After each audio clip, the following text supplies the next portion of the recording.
2 மணி நேரம் மட்டுமல்ல, குட்டீஸ்க்காக கல்வி விருதுகள் கொடுக்க உலகத்திலேயே 14 மணி நேரம் நின்று கொண்டே இருக்கக்கூடிய ஒரு தலைவர். அந்த தங்கைகளின் அண்ணன்,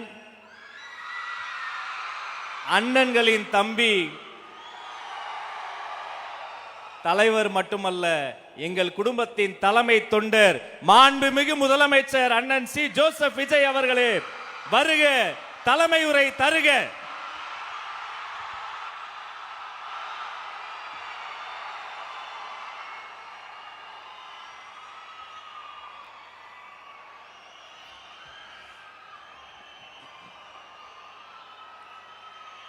என் நெஞ்சில் குடியிருக்கும்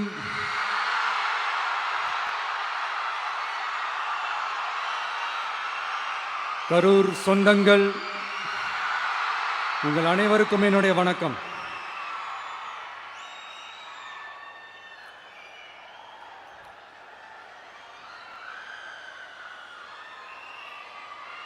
ஒரு மனுஷன் லைஃப்ல எவ்வளோ பெரிய ஒரு உயரத்துக்கு போனாலும் மனசளவில் சில வலிகள், காயங்கள், அதை மறக்க முடியாது இல்லையா? எல்லார் லைஃப்லையும் அப்படி தான், நமக்கும் அப்படி தான். நிறையா வலிகள், காயங்கள் எல்லாத்தையும் தாண்டி தான் வந்திருக்கிறோம். ஆனால் எல்லாத்தையும் விட ரொம்ப ஜாஸ்தியான அந்த வலியும் அந்த காயமும் எனக்கு அந்த கரூர் சம்பவம் தான்.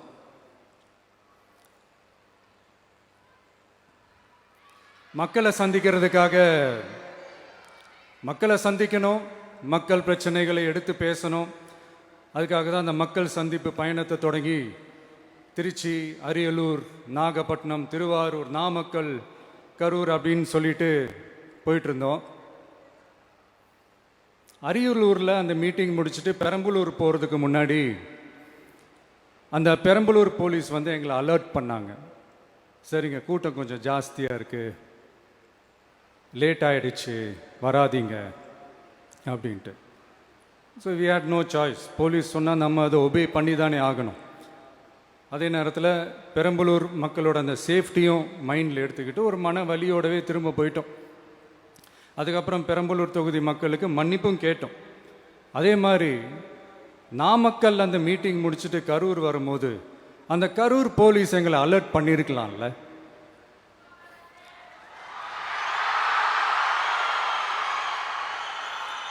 இல்லை சார், இங்கே எதிர்பார்த்ததை விட கொஞ்சம் கூட்டம் அதிகமாக இருக்குது, கண்ட்ரோல் பண்ண முடியல, வராதிங்க.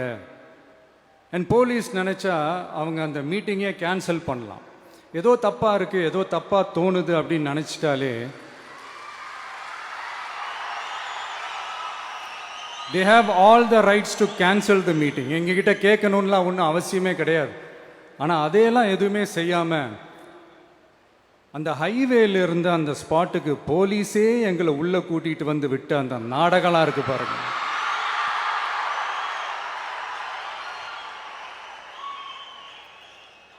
நம்பிட்டேங்க, முழுசா நம்பிட்டேன். அன்னைக்கு இருந்த அந்த கரூர் போலீஸ் பேசும்போது தேங்க்ஸ்லாம் சொன்னேன் அவங்களுக்கு. எனக்கு தெரியாது இப்படி ஒரு நாடகம் நடக்கும். இதுக்கெல்லாம் யார் காரணம்? இதெல்லாம் யார் சொல்லி செஞ்சது? இப்படி பண்ணுங்க, அப்படி பண்ணுங்க, சப்போஸ் அப்படி நடந்தா இப்படி பண்ணுங்க, சப்போஸ் இப்படி நடந்தா இந்த மாதிரி இன்ஸ்ட்ரக்ஷன்ஸ்லாம் கொடுத்து அந்த பிரஷர் போடுறது யாரு?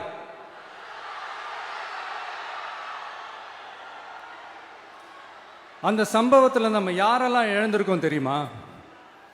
ஒரு டிவியில் என் படமோ பாட்டோ வந்துச்சுன்னா, அம்மா விஜய் மாமா, அம்மா விஜய் மாமா அப்படின்னு சொல்லி அவங்க அம்மா கிட்ட சிரிச்சுக்கிட்டு அந்த டிவி ஸ்க்ரீனை போய் தொட்டு முத்தம் கொடுத்துக்கிட்டு என் அக்கா தங்கச்சிங்களோட தங்க பிள்ளைகளை இழந்திருக்கோம்யா. மழலை கூட சரியா வராதப்போ ஒரு பேப்பர் மேகசின்ல என் போட்டோவை பார்த்தா அது சிரிச்சுக்கிட்டு அந்த கள்ளங்கபடம் இல்லாத அந்த சிரிப்பு, அந்த கடவுள் மாதிரி இருக்கிற அந்த பச்சை பிள்ளைங்களை இழந்திருக்கோம்யா. என் அக்கா தங்கச்சி அண்ணன் தம்பி குடும்ப உறவுகளை இழந்து அந்த வலியோட இருக்கிற என்ன நீங்க ஏளனமா பேசுறீங்களா? என் மேல பழிய தூக்கி போடுறீங்களா? இப்படி ஒரு சம்பவம் நடந்துருச்சு. இது ஏன், எதனால, அதுக்கான பின்னணி என்னன்ட்டு அந்த வலியோட வீட்டில் உட்கார்ந்துட்டு இருக்கிறேன். ஓடி ஒளிஞ்சிட்டான் வர சொல்றீங்களா? வாய் வாயின்னு முன்ன இருந்தா என்ன வேணாலும் பேசுவீங்களா?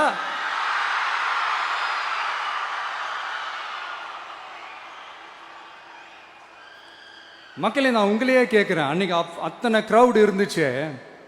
அந்த க்ரௌடுக்கு தகுந்த மாதிரி போலீஸ் பாதுகாப்பு கொடுத்தாங்களா? இந்த இடத்தை எடுத்துக்க சொல்லி நாங்க தான் சொன்னோம்னு ஒரு போலீஸ் ஆபீசர் பேட்டி கொடுக்கிறாரு. அதுக்கு என்ன அர்த்தம்? இவ்வளோ வலி, இவ்வளோ காயங்கள் கொடுத்துட்டு பழியை தூக்கி நம்ம மேல போட்டுட்டு அதுல ஒரு அரசியல் ஆதாயம் தேடுறீங்களேயா? இதுல வாய் கூசாம சட்டசபையில ஸ்டாலின் சார் நம்ம மேல திருப்பி விட்டு அங்க ஒரு அரசியல் செய்றாரு. அதுக்கு என்ன அர்த்தம்? நமக்காக வந்திருக்கிற மக்களை காக்க வைக்கிறதுக்கு நான் ஒன்றும் ஆதாயம் தேடுற அரசியல்வாதியெல்லாம் கிடையாது. மக்களுக்காக அரசியலுக்கு வந்தவன் இந்த விஜய். எனக்காக எல்லாமும் கொடுத்த என் மக்களுக்காக எல்லாத்தையும் விட்டுட்டு மக்களுக்காக மட்டுமே அரசியலுக்கு வந்தவன் இந்த விஜய். அவங்களுக்காக நன்றி கடன் செலுத்துறதுக்காக மட்டுமே அரசியலுக்கு வந்தவன் இந்த விஜய். உங்களுக்கு தான் இந்த விஜயை பத்தி நல்லா தெரியுமே.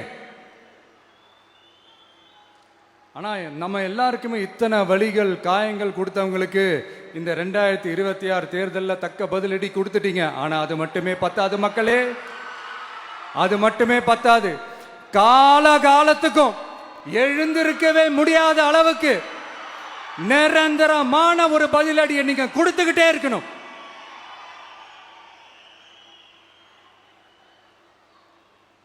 இப்படிலாம் பண்ணா நான் மக்களை விட்டு ஓடிடுவேன் நினைப்பா? யார் என்ன ஓடினாலும் நான் மக்களை விட்டுலாம் ஓட மாட்டேன். அன்னைக்கும் சொன்னேன், இன்னைக்கும் சொல்றேன், நாளைக்கும் சொல்றேன், தில்லா சொல்லுவேன், கெத்தா சொல்லுவேன். பணமா ஜனமா அப்படின்னு கேட்டா என் ஜனம் தான் எனக்கு முக்கியம்.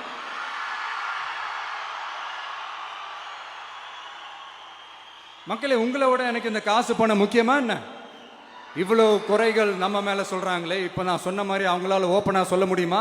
அந்த தில்லு இருக்கா, திராணி இருக்கா? ஒரு கிடையாது. ஆனா நம்ம மக்கள் அமைச்சு கொடுத்த நம்ம அரச குறைகள் மட்டும் டிசைனா, மாடலா குறைகள் மட்டும் சொல்லுவாங்க. பிளே ஸ்டோர் மற்றும் ஆப் ஸ்டோரில் இருந்து பாலிமர் செயலியை QR கோடு மூலம் பதிவிறக்கம் செய்யுங்கள். செய்திகளை உடனுக்குடன் பெறுங்கள்.